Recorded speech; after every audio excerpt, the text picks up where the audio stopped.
propiedad, que cualquier persona tiene acceso a él y definitivamente puede hablar con suficiencia.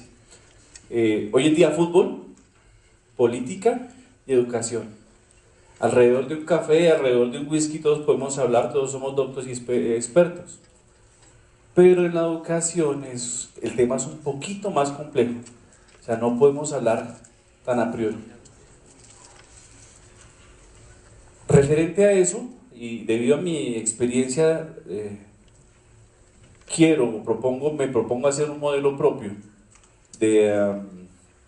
basado en la experiencia de cómo lograr una asertividad, una comunicación más asertiva. Y para ello, pues busco alejarme de los estándares, busco alejarme de las escuelas, busco alejarme de libros, de pensamiento genérico y hacer algo desde mi taller. Mi taller comprendido como mi sitio de trabajo, como mi labor. Entonces, como formación, soy economista y decido asignar unas variables que sean claramente entendibles y manejables para hacerlo. La primera que determino, saber qué se sabe y qué no. Hay fundamentos, hay tendencias que nos dicen que el docente es la persona que conoce, que sabe, que estructura el pensamiento, que comunica, que llega al estudiante, que forma habilidades y competencias tendientes a... Realmente me parece algo pretencioso. Obviamente que tenemos un papel formador, pero hay que conocer, hay que entender que el estudiante de hoy, que las personas de hoy tienen un conocimiento previo, tienen acceso a información que antes no se tenía. Internet, redes sociales, libros, experiencias. Entonces, en mi criterio, muy egoísta, vuelvo y digo, esto no es una tendencia, no espero que se vuelva a escuela, sino es mi modo de ver el mundo. Hay que apropiarse de esas materias primas e insumos que tenemos. No pretender comenzar de cero ni llegar a aterrizar, a formar y a capacitar a la persona.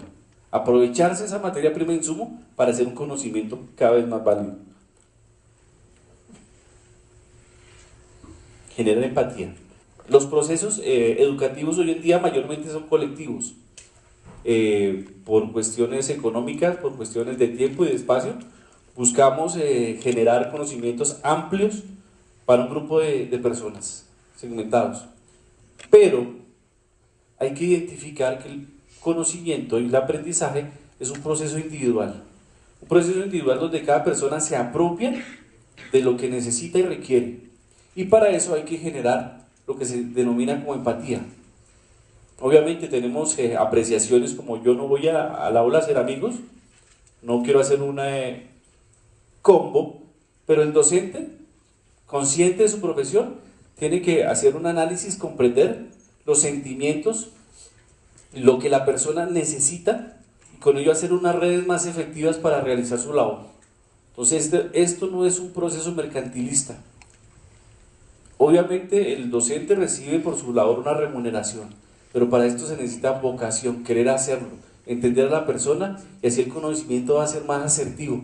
Si yo entiendo a la persona, entiendo sus componentes sociales, sus sentimientos, puedo llegar más, puedo hacer parte de su proceso. Contextualizar y aterrizar. Vuelvo digo, los tiempos modernos nos generan muchas expectativas sobre conocimientos globales. Hace poco estuve en una conferencia donde nos explicaban que hoy en día podemos acceder a conocimientos, a conferencias donde nos pueden estar mirando millones de personas en el mismo tiempo. Y esto es fabuloso. Podemos ver una conferencia de un arquitecto en Rusia donde nos explica todo el contexto, pero para que el conocimiento sea aplicable debe tener un contexto y ser aterrizado al estudiante, a su experiencia, a su vida y a sus relaciones. Si no explicamos para qué sirve, cómo sirve, en qué me puedo nutrir con el conocimiento, realmente el conocimiento va a ser un poco vago y va a ser teórico. Es fundamental que expliquemos, que analicemos, que aterricemos para que el contexto del conocimiento sea apropiado por el estudiante. Involucrar para dar pertinencia. Ustedes bien lo saben. Si uno se siente parte, si uno hace o está involucrado en algo, se siente partícipe y se compromete. Cuando uno involucra al estudiante, cuando uno lo hace parte del conocimiento, cuando uno lo hace sentirse importante, se siente comprometido.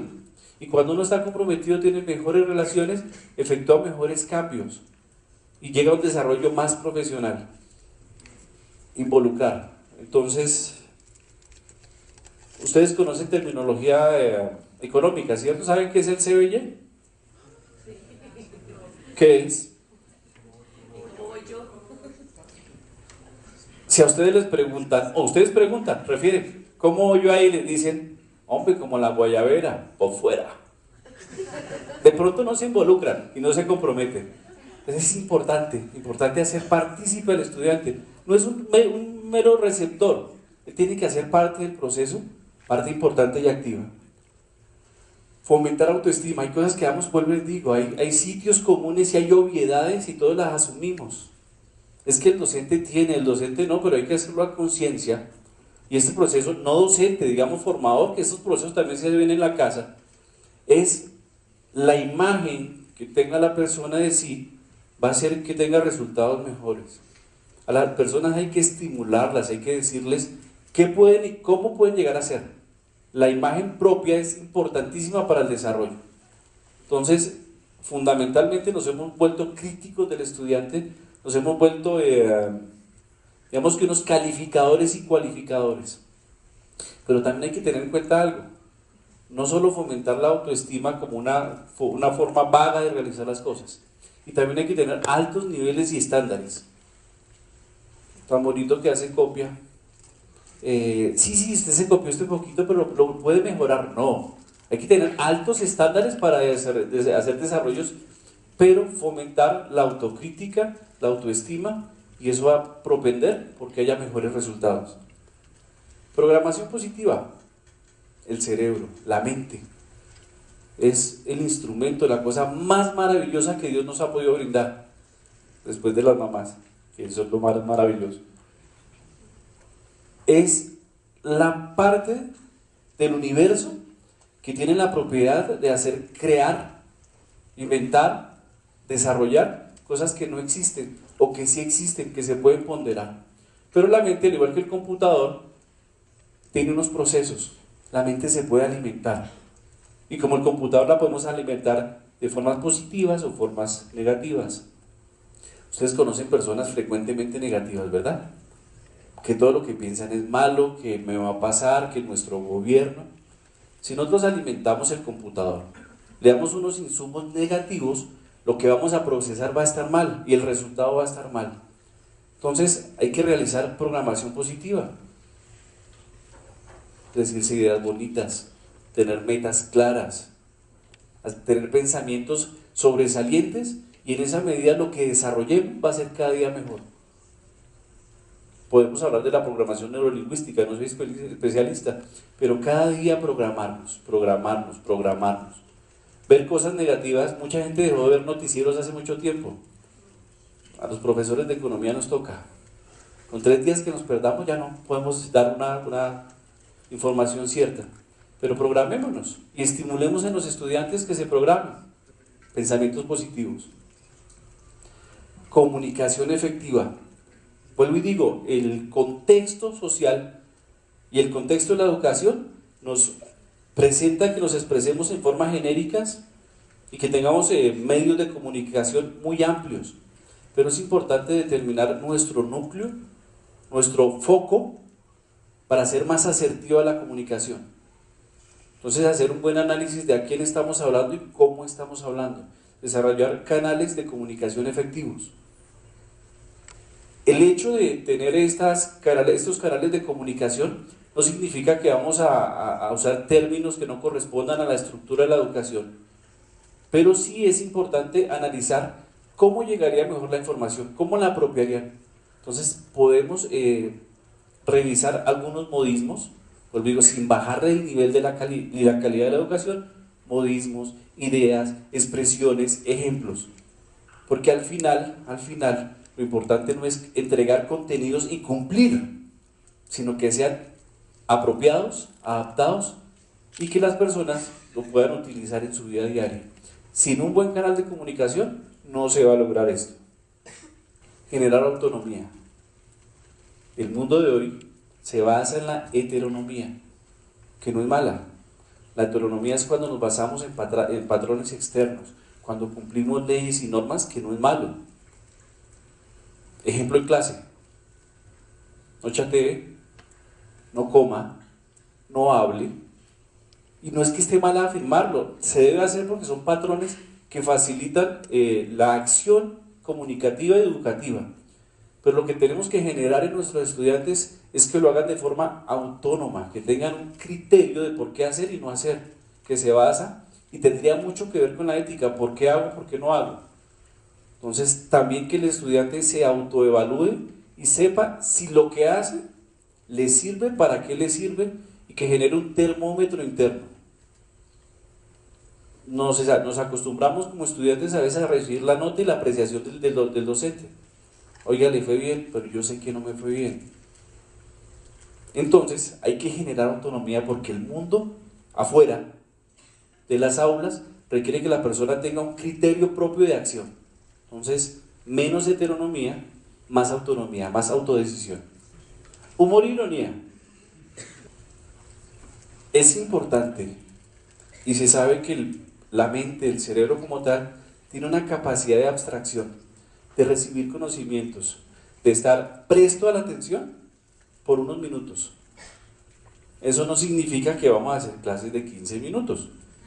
Eso significa que debemos distraer en cierto momento, desenfocar. Suena raro, estamos enfocados, estamos aprendiendo. Desenfocar, distraer, amenizar y volver a enfocarnos. Para ello es importante, podemos utilizar el humor y la ironía. Ironía sin ser chocantes, sin molestar a las personas. La ironía comprendida de pronto como decir las cosas en otro sentido, en sentido inverso, para que lo entiendan. El cerebro también lo entiende así. Entonces, tenemos el caso del docente cirujano. ¿Saben cómo es? Primero los duerme y después los raja. Hay que cambiar esquemas. O sea, a veces se vuelve tortuoso el aula y el docente es el gran dador de conocimiento, y 2 horas dura hablando, ya 20 minutos de pronto ya no estamos poniendo cuidado. Entonces esos momentos de distracción, de ampliar el espectro, de desenfocarse y volver a enfocar, hacen que sea más asertivo y podríamos llegar, ojo, sin bajar el nivel de la clase, sin volver una estructura cómica, pero sí en pequeños espacios. Y por último, construcción colectiva.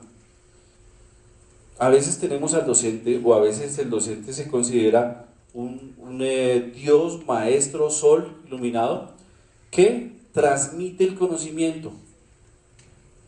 Esto es un paradigma que tenemos que reevaluar. Vuelvo y digo, los tiempos modernos nos dan a que todos tengamos unos conocimientos previos, a que tenemos unas experiencias que podemos compartir. Se debe realizar un constructo dentro del aula, y no debemos dejar de pensar mercantilistamente que el docente tiene, entrega, el alumno recibe.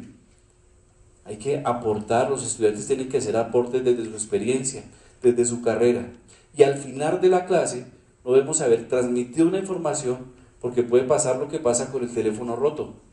Cada persona da su versión de lo que entiende. Yo capté algo, pero me quedó un pedacito que no entendí, y al final de la cadena se queda con la mitad de la información. Hoy en día el estudiante debe ser partícipe, debe colaborar, debe ampliar, debe aportar, y al final del proceso debe haber más de lo que recibimos.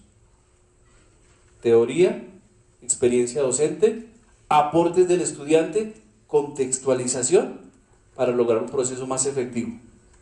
Pero definitivamente esto no sirve de nada sin que el estudiante se dé cuenta que él es el factor que nos une a todos y por el cual nos debemos.